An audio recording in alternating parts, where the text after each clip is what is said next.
మా డిమాండు ఏదైతే డిఎస్సి మీద ఉందో దాని మీద చర్చ జరగాలన్నాం.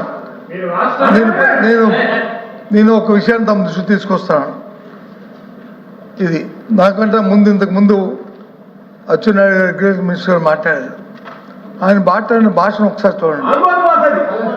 ఆయన మాట్లాడుతూ బొత్స సత్యనారాయణ గారు దద్దమ్మ మనిషి మనిషి మనిషి మనిషి మనిషి మనిషి అధ్యక్ష అధ్యక్ష అధ్యక్ష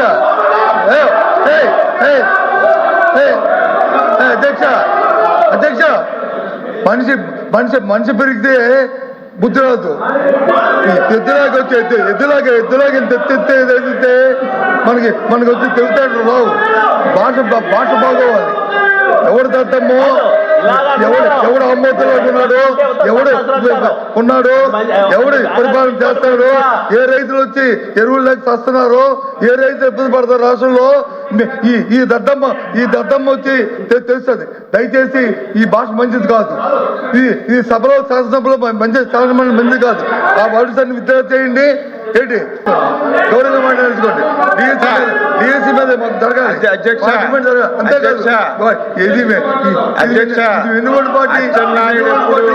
అచ్చెన్నాయుడు ఎప్పుడు అన్పార్లమెంట్ మాట్లాడే అధ్యక్ష.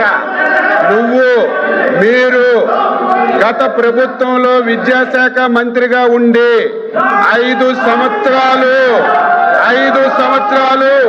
19, 20, 21, 22, 23, 24 అని 5 సంవత్సరాలు లక్షల మంది యువకులను అధ్యక్ష డిఎస్సి పెడతామని చెప్పి ఆశ చూపి డిఎస్సి పెట్టలేదు.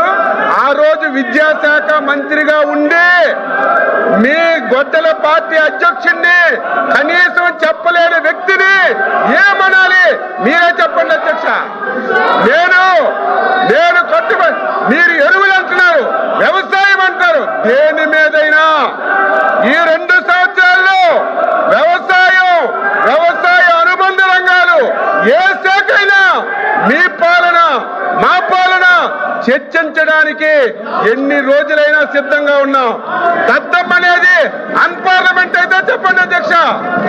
దద్దమ్మ అనేది అన్పార్లమెంట్ అయితే చెప్పండి, క్షమాపణ చెప్తాను, నాకేం అభ్యంతరం లేదు. చేత కాని వాళ్ళని దద్దమ్మలు అంటారు. మీరు విద్యాశాఖ మంత్రిగా ఉండి